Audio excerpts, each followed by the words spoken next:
pag-ibig matamis at matapang na sunod. Taong 1800 siyang sa loob ng isang bulwagan sa Bulacan, nagpupulong sina General Luna, Pangulong Aguinaldo at iba pang mga gabinete upang pag-usapan ang plano nito ukol sa mga mananakop.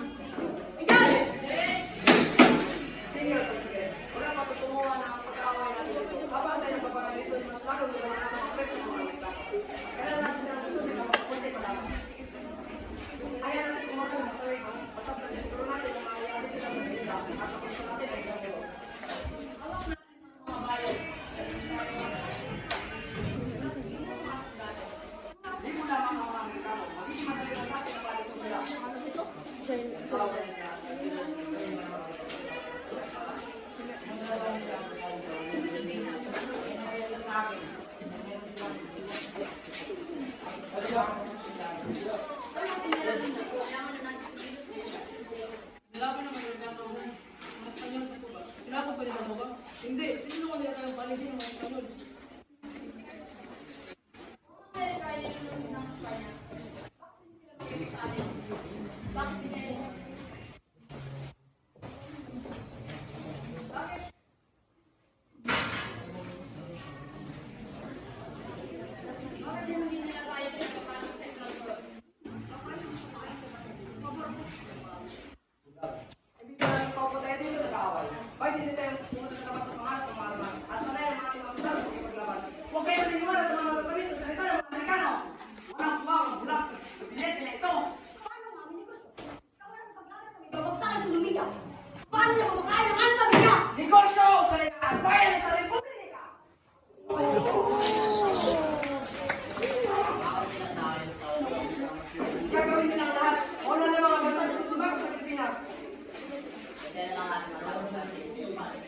May delikado na sa palis.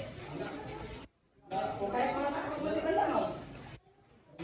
Bakit mga galing na naniwala sa isang pag-ibig ng utang? Sa pagpupulong na iyon, hindi natusundo ang mga gabinete. At gabi sa amay kapalan, sa halip ay kabaligtaran ang pagpupulong. Habang nasa na General Luna sa gera lapat sa mga Amerikano.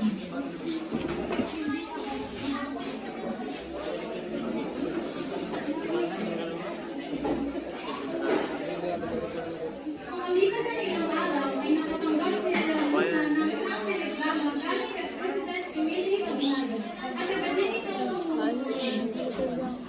Labas ko na nagating ko nito. Anong ginagawa mo dito? Reklama ka dito sa Presidente. Asan siya? Asan siya pumunta? Bakit ang pinatawag? Anong klaseng pamahalaan nito? Imposible! Ikaw, pero magsasabi sa Presidente. Hindi ba dapat pinapakakutan ng mga Amerikano? Talagang wala lang sa katariyang mo. Ano ba tayo ba? Saya kung tao ko lang. Kung hindi sapat, ay magkabay siya. Kung mamatay para sa kanya.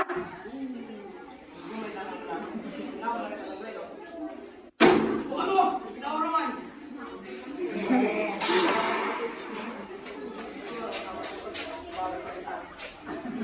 habang nagtatalo ang dalawa ay mayroong narinig na isang baril na nakagaling sa labas. At inis na pumunta roon si General Luna.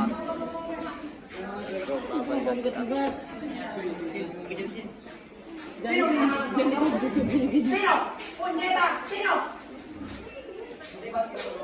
Sino nagpapaya sa'yo?